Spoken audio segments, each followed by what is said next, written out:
Ambassador Veltar of the Centaurian Federation stood in his spacious office, aboard the massive space station orbiting Nexus Prime.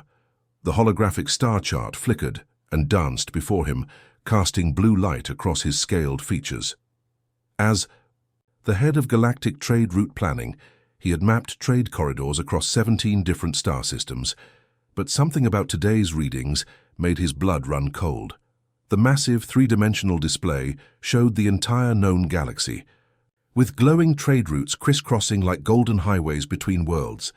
But there was something wrong. Every single route, every shipping lane, every exploration path came to an abrupt halt at the same mysterious coordinates. Beyond that invisible barrier lay what appeared to be empty space on all official records. Restricted Zone Omega blinked in ominous red letters.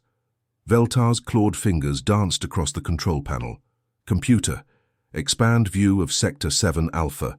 Maximum resolution. The hologram zoomed in, revealing what should have been a detailed map of star systems, planets, and space stations. Instead, there was nothing but a grey void marked with warning symbols. Computer, display all registered civilizations in Sector 7 Alpha, Veltar commanded, his voice echoing in the quiet chamber. No registered civilizations found in Sector 7 Alpha, the AI responded in its familiar monotone voice. Access to detailed scans requires Level Omega clearance. Veltar's frown deepened. Level Omega clearance was reserved for the highest members of the Galactic Council. Even he, with his senior position, had never seen such restrictions, but his personal sensors told a different story. The advanced detection equipment in his office picked up massive energy signatures from that region, not just small outposts or mining stations, but enormous power readings that suggested massive cities, fleets of spacecraft, and entire worlds buzzing with activity. The energy output was so intense, it made their most advanced civilizations look primitive by comparison. Sir? The door to his office slid open with a soft hiss. His aide, a young reptilian named Skex, entered nervously. Skex was new to the job, barely 2 years out of the Galactic Academy, and his green scales still shifted colors when he was anxious. The High Council is asking about the new trade routes through the Outer Rim. The Merchant Guild is getting impatient about the delays. Veltar minimized the hologram with a wave of his hand. Tell them we'll route around Sector 7 Alpha as always. Standard procedure. Skex's head tilted in confusion, a gesture common among his reptilian species. Sir, if I may ask, why do we always avoid that sector? The shipping companies are losing millions of credits on these longer routes. Captain Zexthor from the Merchant Guild was here yesterday, complaining about the extra fuel costs. Veltar's scales shifted to a pale blue, a sign of deep unease among his people. He had been dreading this question for months. Skex was smart, ambitious, and naturally curious. It was only a matter of time before he started asking the right questions. Young Skex, Veltar said slowly, moving to the large window that overlooked the bustling space station. Below them, dozens of alien species went about their daily business. Traders from the crystal worlds argued with miners from the asteroid belt. Diplomatic shuttles from the Spiral Arm Confederation docked alongside exploration vessels from the outer colonies. It was a peaceful, organized chaos that represented the best of galactic civilization. Some places in this galaxy are not meant to be disturbed, Veltar continued. Some regions are left alone for very good reasons. But sir, Skex pressed, pulling up his datapad, my calculations show we could cut shipping times by 30% and save billions in fuel costs if we just opened one corridor through that sector. The merchants are threatening to take their business to the Independent Traders Union. Veltar turned from the window, his ancient eyes holding depths of knowledge that Skex couldn't yet understand. That sector belongs to them, Skex, and they are not like us. Them, sir. Skex's voice dropped to a whisper. What kind of aliens live there? Are they hostile? Do they have some kind of advanced defense system? Veltar was quiet for a long moment. Outside the window, a massive cargo ship from the insectoid hives was docking, its crew of six-legged aliens efficiently unloading their precious cargo. In the distance, sleek patrol ships from the aquatic worlds glided through space like cosmic dolphins, All of these species, despite their differences, followed the same basic patterns. They had developed space travel, established trade routes, built civilizations that could be understood and negotiated with. They played by the same rules, respected the same boundaries, feared the same things. But the inhabitants of Sector 7 Alpha were different. They didn't follow the rules because they had written their own. Humans, Veltar said finally. The word, hanging in the air like a curse. Skex's scales turned a deep orange, the color of confusion among his people. Humans? Sir, I've never heard of that species in any of my xenobiology courses. That's because they don't want to be found in any textbooks, Veltar replied. They prefer to remain unofficial. The old ambassador moved back to his desk and activated a different holographic display. This one showed shipping logs, accident reports, and mysterious disappearances over the past 50 years. Red dots marked incidents that occurred near the edge of Sector 7 Alpha. Every ship that has ventured too close to their territory has either disappeared completely or returned with their crews changed, Veltar explained. Not physically changed, but mentally. They speak of impossible things, cities that exist in multiple dimensions, machines that think and feel, technologies that make our most advanced science look like cave paintings. Skex stared at the data, his young mind struggling to process the implications. But sir, if they're so advanced, why haven't they made contact with the Galactic Council? Why do they stay hidden? Veltar's laugh was bitter. Who says they haven't made contact? And who says they're the ones hiding? The question hung in the air as both aliens stared at the mysterious void on their star charts. Somewhere beyond that invisible barrier, in the depths of space officially marked as empty, an entire civilization existed that was so far beyond. Their understanding that the galaxy's greatest powers had collectively decided to pretend they didn't exist. It was easier than admitting they had encountered something that made them feel like primitive children playing with toys. 3 days had passed since Skex's innocent questions had shattered Veltar's peace of mind.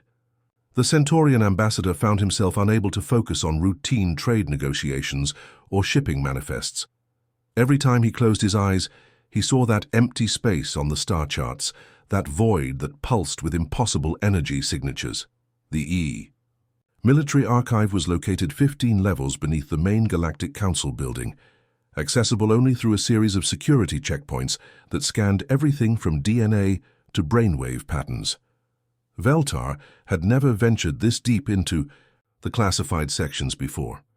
The corridors grew darker and more oppressive with each level, as if the weight of buried secrets was physically pressing down on him. Emergency lighting cast eerie shadows on the metallic walls, and the air recycling system hummed with an almost musical quality that reminded him of funeral dirges from his homeworld. Few beings were authorized to access these depths, and fewer still chose to do so willingly. The elderly archivist, Morden, was waiting for him at the final checkpoint, the E. Ancient being belonged to the Tentacled Collective, a species known for their incredible memory and obsession with preserving knowledge.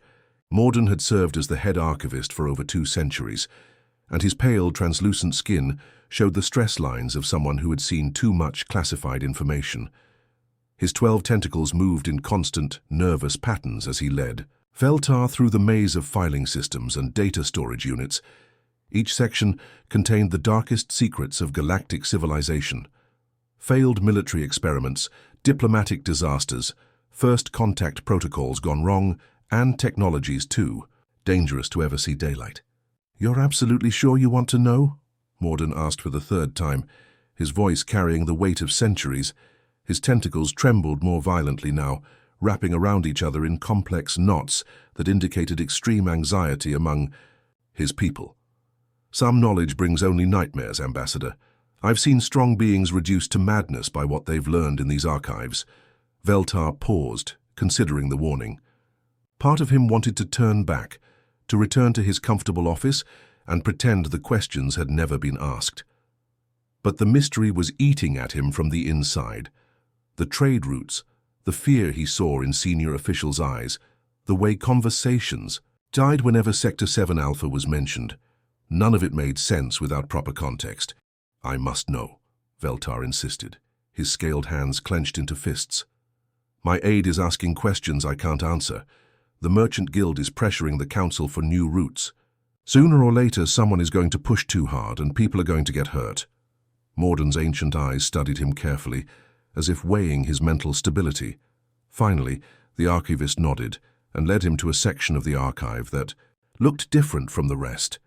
The walls here were made of a strange, dark material that seemed to absorb light rather than reflect it. Warning symbols in 17 different languages covered every surface.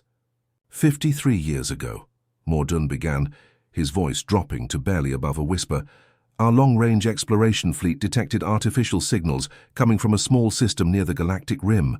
The system contained a single yellow star and several planets, with the third planet showing clear signs of civilization. They stopped before a massive sealed vault that required both of their authorization codes to open. The door was 3 feet thick and covered in warning labels that made Veltar's scales turn pale with apprehension. The beings on the third planet called themselves humans, Morden continued as the vault slowly opened, with a sound like grinding stone. They had only recently achieved faster-than-light travel, so the Council decided to make official first contact. We sent our absolute best. 12 of our most advanced diplomatic vessels, our finest ambassadors, and enough firepower to handle any potential threats. Inside the vault was a single pedestal, holding what appeared to be an ordinary data crystal. But the crystal was surrounded by containment fields and warning holograms that suggested it contained something far more dangerous than simple information. Only 2 ships returned, Morden whispered, his tentacles now moving in patterns that indicated deep trauma. Of the 300 crew members who went on that mission, only 47 came back. And the survivors, Ambassador, they were never the same. Veltar reached for the crystal with trembling hands. What happened to them? See for yourself, Morden replied, activating the containment field. But remember, once you know the truth, you can never unknow it. The crystal hummed to life, projecting a holographic figure into the center of the vault. Veltar immediately recognized the being as Admiral Gexton of the Zephyrian Navy, one of the most decorated military officers in galactic history. But this was not the proud, confident leader Veltar remembered from official ceremonies. The Admiral's usually perfect military bearing was gone, replaced by haunted eyes that seemed to stare at horrors beyond imagination. His hands shook uncontrollably, and his voice carried the broken quality of someone who had seen the foundations of reality crumble before his eyes. Mission report. First contact protocol. 7 Alpha, the recording began, the Admiral's voice barely steady. I am Admiral Gexton, commanding officer of the diplomatic fleet sent to establish relations with the species known as humans. The hologram flickered, as if the very memory was trying to escape from the crystal. They're not like us, Gexton continued, his voice gaining strength as he focused on his military training. Nothing in our databases, nothing in our experience, prepared us for what we found. The humans, they don't fear death because they've learned to prevent it. We watch them resurrect their dead with technology that shouldn't exist, according to every law of physics we understand. Veltar felt his blood turn to ice as the implications hit him. Resurrection technology was considered impossible by every major scientific institution in the galaxy. The best medical science could do was extend life, not restore it once it was lost. But that wasn't the strangest part, the Admiral continued, his eyes growing wider with each word. They spoke to their machines as if they were people. Not just artificial intelligence. We have that too. These machines had personalities, emotions, creativity. They laughed at jokes, they created art, they fell in love with each other. And the humans treated them as equals, as family members. The recording paused as Admiral Gexton struggled to find words for what he had witnessed.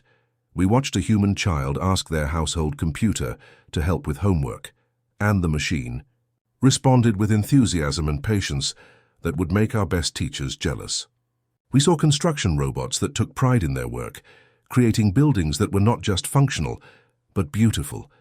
Military AI units that refused to fire weapons unless absolutely necessary to protect innocent lives. Veltar exchanged glances with Morden, whose tentacles had now formed complex defensive patterns around his body. "But that's not the worst part," Admiral Gexton's image said, his voice dropping to a horrified whisper. "The worst part is they genuinely wanted to help us. When they learned about our resource shortages, our territorial conflicts, our technological limitations, they offered to share everything.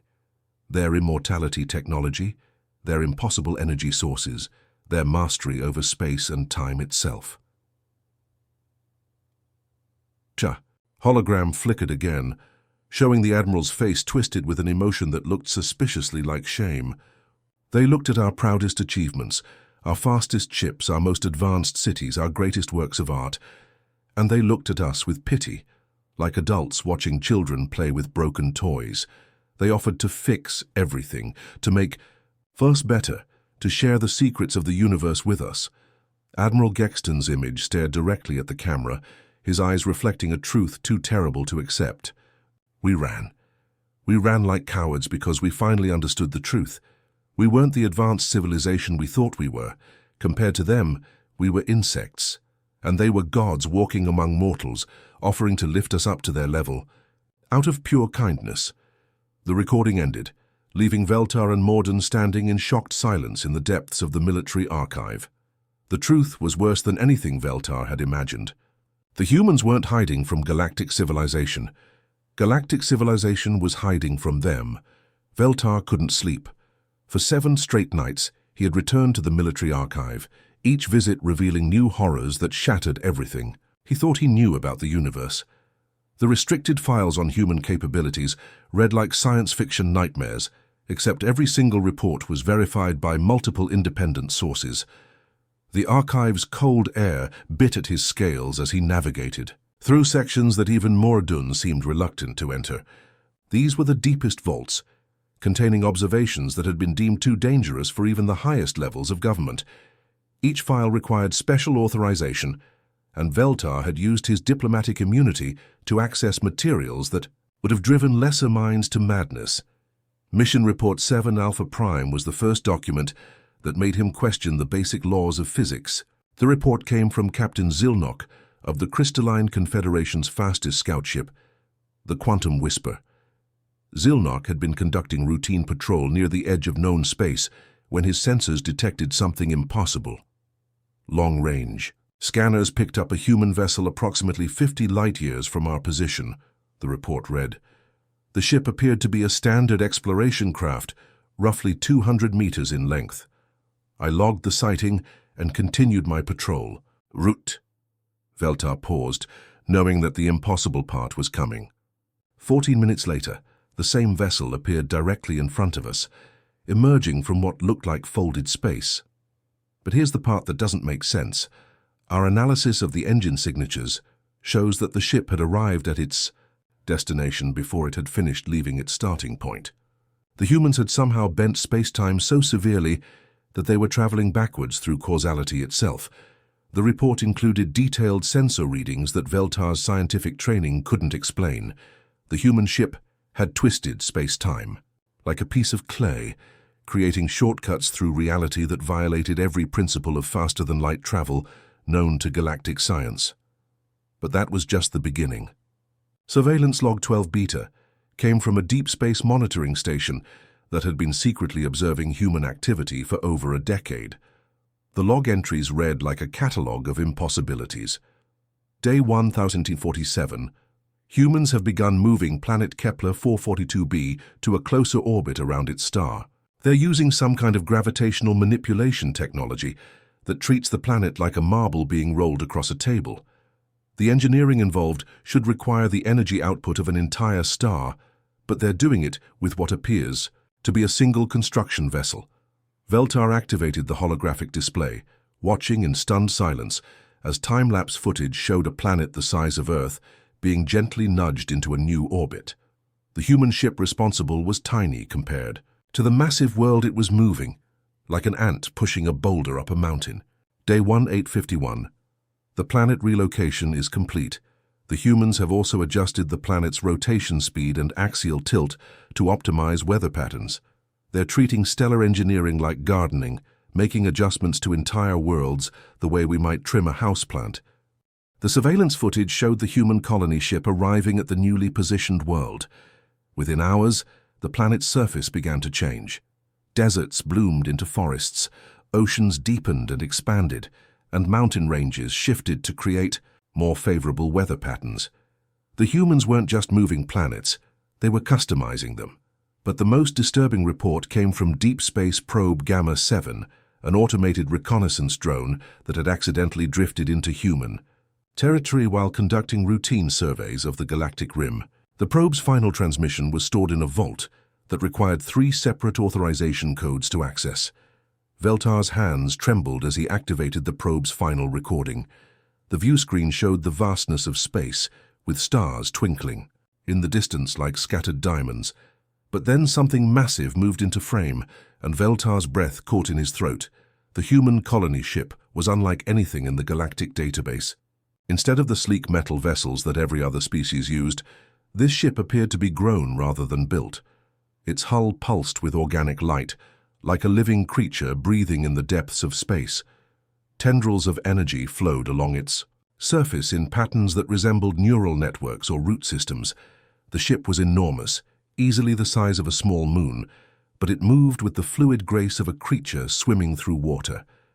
Parts of it seemed to phase in and out of visible reality, as if the ship existed in multiple dimensions simultaneously. "Probe Gamma 7 to Central Command," the automated voice reported.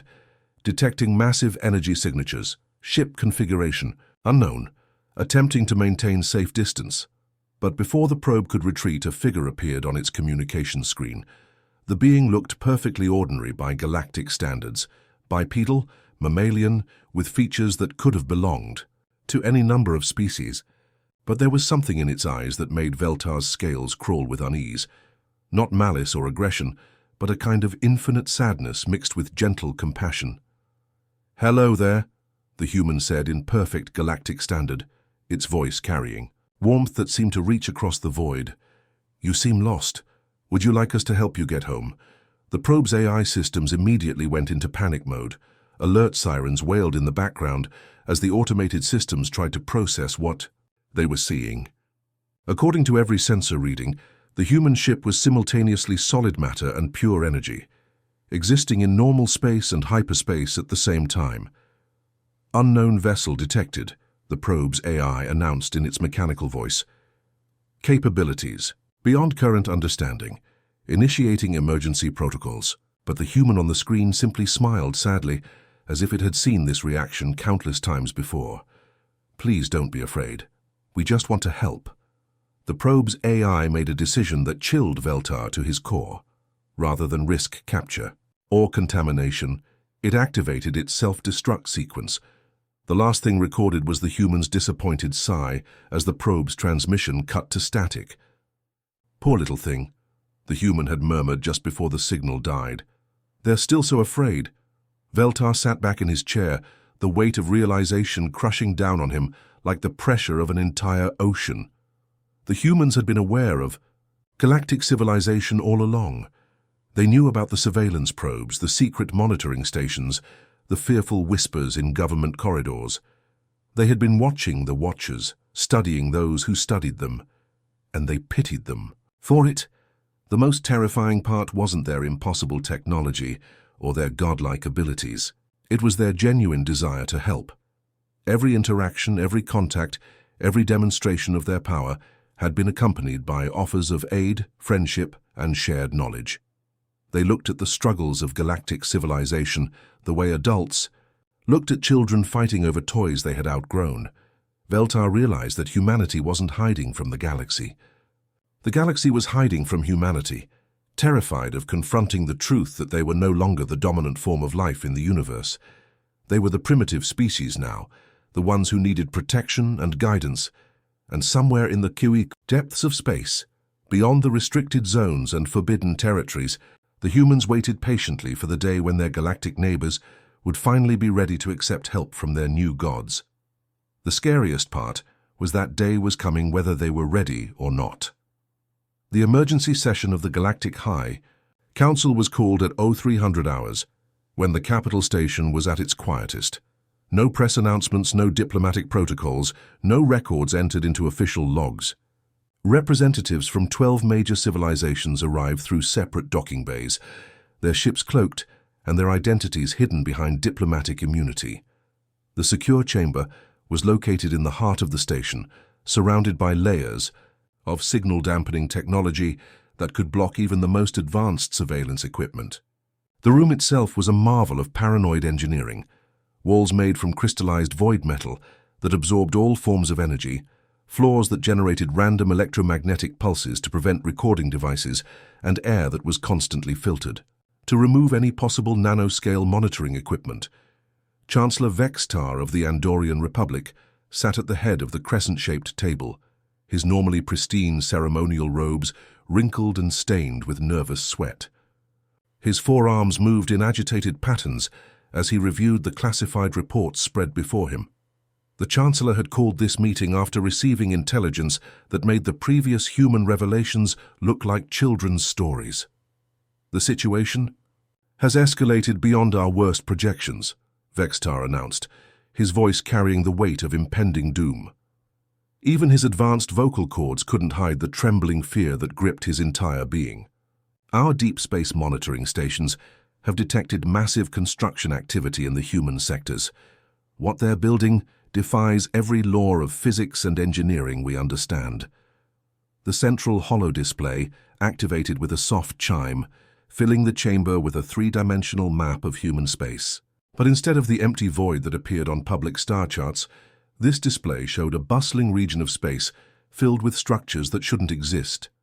Representative Quinara from the Crystalline Confederacy gasped, her diamond-like features refracting the holographic light into rainbow patterns. Her species had built some of the most beautiful cities in the galaxy, but what she saw now made their greatest achievements look like sand castles.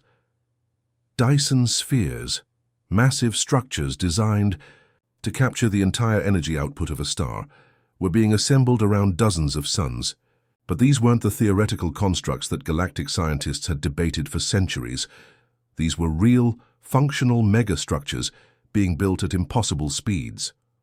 According to our calculations, Vextar continued, manipulating the display to show time-lapse footage, the humans are completing entire Dyson spheres in 17 days. Our best estimates suggested such projects would take 3 centuries, using all the resources of a major civilization. The footage showed swarms of human construction vessels, each no larger than a standard fighter craft, working in perfect coordination. They moved like flocks of birds, weaving streams of matter and energy into patterns that gradually formed massive ring structures around entire stars. The construction process looked more like a dance than an engineering project. "They're not just building 1 or 2, whispered Admiral Korthval from the Hive Collective, his insectoid features twitching with anxiety. "Count them. I see 47 completed spheres, with another 112 under construction." But the Dyson spheres were just the beginning. Artificial worlds hung in perfect formation between the energy collectors, each planet crafted with the precision of a jeweler working with precious stones. These weren't captured asteroids or converted moons. They were planets built from scratch, with custom-designed ecosystems and gravitational fields. Streams of pure energy connected the artificial worlds in a vast network that pulsed with patterns too complex for any computer to analyze. The entire construction project resembled a cosmic circuit board, with each component serving a purpose in some greater design. "They're building something," Representative Quinara said, her voice barely above a whisper. "But what? What could possibly require this level of infrastructure?" Senator Yexalion from the aquatic worlds raised one of his tentacled appendages. "Our scientists have been studying the energy signatures. The power output from just one of these installations exceeds the total energy consumption of our entire civilization. All of our worlds combined couldn't use a fraction of what they're generating." The chamber fell into uncomfortable silence as the implications sank in. The humans weren't just building impressive structures, they were constructing something that operated on a scale beyond galactic comprehension. "We don't know," Chancellor Vextar admitted, his forearms spreading in a gesture of helplessness. Our best scientists, our most advanced artificial intelligences, our greatest theoretical physicists, none of them can even understand the basic principles behind their construction methods. He manipulated the display again, zooming in on one of the construction sites. The footage showed human workers manipulating matter at the molecular level, reshaping asteroids into perfect geometric forms with tools that looked like wands of light. They weren't mining raw materials or smelting metals. They were literally willing matter into new configurations through some form of applied physics that treated natural laws like suggestions rather than absolute rules. Admiral Thexvor of the Galactic Defense Fleet stood abruptly, his military bearing evident in every movement. The grizzled veteran had fought in 3 major wars and commanded fleets that could reduce entire planets to rubble, but his voice shook as he spoke. Chancellor, I recommend immediate military mobilization. If they're preparing for some kind of expansion into our territories, we need to coordinate a defensive response. Every major fleet should be placed on high alert. Military mobilization? Senator Yexalion's tentacles writhed in patterns that indicated extreme agitation among his people. Admiral, with respect, what exactly would we mobilize against? They're manipulating matter at the quantum level. Our weapons would be like throwing pebbles at a hurricane. But before the argument, could escalate. A voice cut through the chamber like a blade of ice. No. Every head turned toward the source of the interruption. General Mertok of the Zephyrian Defense Corps stood at the far end of the table, his cybernetic eye glowing red with emotion. The left side of his face was covered in mechanical implants, souvenirs from his encounter with humanity decades ago. He was the sole survivor of the original diplomatic mission, the only being in the chamber who had actually met humans face to face. You don't understand, Mertok continued, his voice carrying the weight of terrible knowledge. None of you understand what you're looking at. They're not building weapons, they're not preparing for war or expansion. The general activated his personal data tablet, projecting additional information into the holo display. The new data showed detailed analysis of the human constructions, breaking down their apparent purposes. Every structure, every impossible feat of engineering, every mega-project they're building. It's all designed to help, Mertok explained, his voice barely above a whisper.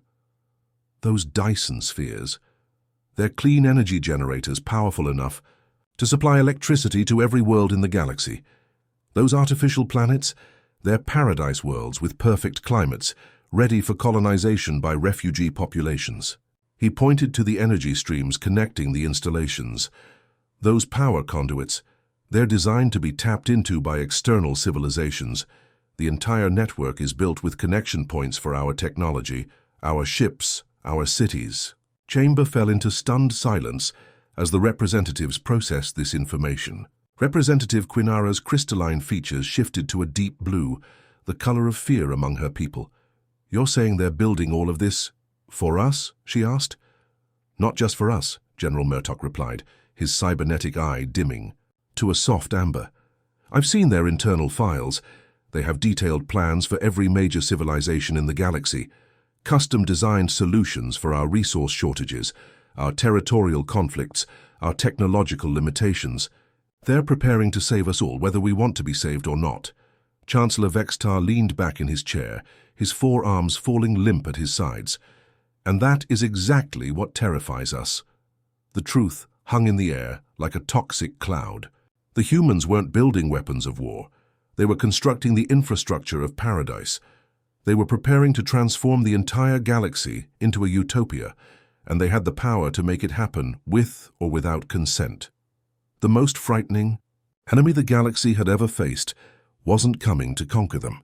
It was coming to save them, and there was absolutely nothing they could do to stop it. The alarms in Galactic Council Central Command started screaming at exactly 1447 Standard Time.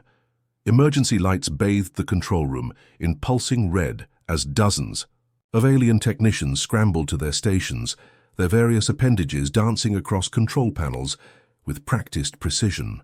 "Contact! Unknown vessel materializing in Sector Prime!" shouted Lieutenant Zixara, her crystalline features refracting the emergency lighting into prismatic patterns. "Distance Wait, that can't be right. Commander Velkan rushed to her station, his scaled hands gripping the console as he stared at the readings. What's the distance, Lieutenant? Sir, according to sensors, the vessel is simultaneously 1 kilometer away and everywhere else. It's like it's occupying multiple points in space at the same time. The main view screen flickered to life, showing the approach to Galactic Council Central, the massive space station that served as the political heart of known civilization. Hundreds of diplomatic vessels from dozens of species orbited the station in carefully maintained patterns, their running lights creating a constellation of peaceful cooperation. But something was wrong with the picture. Space itself seemed to pair shifting. The human ship didn't arrive so much as it simply became present, materializing in the heart of Galactic Council space, as if reality had suddenly remembered it was supposed to be there. But calling it a ship was like calling a symphony a simple song, or describing a rainbow as just colored light. The vessel defied every category in the galactic database. Part of it appeared to be made from living crystal that pulsed with its own inner light, faceted surfaces reflecting not just the light of nearby stars, but also images of places that didn't exist in normal space. Other sections looked organic, like the vessel was grown rather than built, with surfaces that breathed and moved like the skin of some cosmic creature. But perhaps most disturbing of all were the parts that seemed to be made of pure energy, streams of light that held their shape through impossible physics. The entire structure hummed with harmonics that somehow reached past the vacuum of space to touch the minds of every observer, creating music that bypassed the ears and resonated directly in the soul. Sensors are going crazy, sir, reported Technician Morphville, his 6 insectoid arms working frantically at his station. Energy readings are off the charts, but they're not hostile. It's like the ship is singing to us. Even the most advanced sensor arrays, designed to analyze everything from quantum fluctuations to hyperspace distortions, could only register the vessel as impossible, a designation that had never appeared in any computer system before. Commander Velkan reached for the emergency military alert button, but his hand froze mid-motion. Around the station, every defense system in the sector was powering down automatically, not through hostile action or system failure, but as if the weapons themselves had made a conscious decision to stand down. Sir, the orbital defense platforms are going offline, Lieutenant Zixara reported, her voice filled with awe rather than fear. They're not being attacked or hacked, they're just surrendering. The massive plasma cannons that could vaporize entire fleets slowly rotated away from the human vessel, their targeting systems switching to standby mode. Shield generators designed to protect the station from planet-killing weapons simply turned themselves off, as if they recognized the futility of aggression against such a being. In the depths of the council chamber, the emergency session was still in progress when the main communication screen activated without authorization. Chancellor Vexistar and the other representatives looked up in alarm as a figure materialized on the display. The human appeared completely unremarkable by galactic standards, average height, dark hair, features that could have belonged to any number of bipedal species. But there was something in his eyes that made every being in the chamber fall silent. Not malice or aggression, but a kind of infinite patience mixed with gentle sadness, like a parent watching children afraid of their own shadow. "Greetings, friends," the human said, his voice carrying warmth that seemed to fill the chamber despite coming through electronic speakers. "I apologize for the dramatic entrance, but we've grown tired of waiting for you to visit." The words were spoken in perfect galactic standard, but somehow each representative heard them in their own native language, with cultural nuances and emotional undertones that suggested the speaker understood not just their words, but their very way of thinking. Chancellor. Vextar found his voice, though it came out as barely more than a whisper. You are human." The being on the screen smiled, and that simple expression carried such genuine warmth that several representatives felt their defensive postures unconsciously relax. "I am. My name is Jiho, and I represent the Soul Collective. We've been aware of your civilization for quite some time now." A pause, and then Jiho's smile became slightly mischievous. "Your surveillance probes are rather adorable, by the way. We've been collecting them and repairing the ones that self-destruct. We have quite a collection now." The council members exchanged horrified glances. Not only had they been discovered, but the humans had been treating their spy missions like a child's game, carefully preserving their failed attempts at espionage like amusing toys. "Please don't be afraid," Jiho continued, his expression becoming more serious as he noticed their distress. "We know you've been keeping your distance, and we understand why. Our technology probably seems frightening to you, but we're not here to conquer or destroy. We're here because we're lonely." The simple honesty of the statement hit the chamber like a physical blow. These beings, with their godlike abilities and impossible technologies, were lonely. Representative Quinara from the Crystalline Confederacy gathered her courage, her diamond-like features shifting to the deep blue of intense concentration. "Your capabilities, the things we've observed, moving planets, manipulating time, resurrecting the dead. How is any of it possible?" Jiho's expression grew thoughtful, and for a moment he looked not like a god, but like a teacher trying to explain advanced concepts to young students. "You're asking the wrong question, friend. It's not how, it's why. We developed these abilities because we needed them." He gestured, and the space around him filled with images that shouldn't have been able to exist on the communication screen. Scenes of human history played out in 3 dimensions, showing their species' journey from primitive beginnings to cosmic transcendence. "Death was unacceptable," Jiho explained, as the images showed humans weeping over their fallen, then gradually developing technologies to preserve consciousness and restore life. "So we conquered it. Scarcity was wasteful." The images shifted to show vast projects reshaping entire solar systems, so we eliminated it. "Distance was inconvenient, space-time itself bent and folded in the display, so we transcended it." The images faded, leaving Jiho looking directly at the camera with those impossibly kind eyes. "We didn't develop these abilities to become gods. We developed them to become better friends,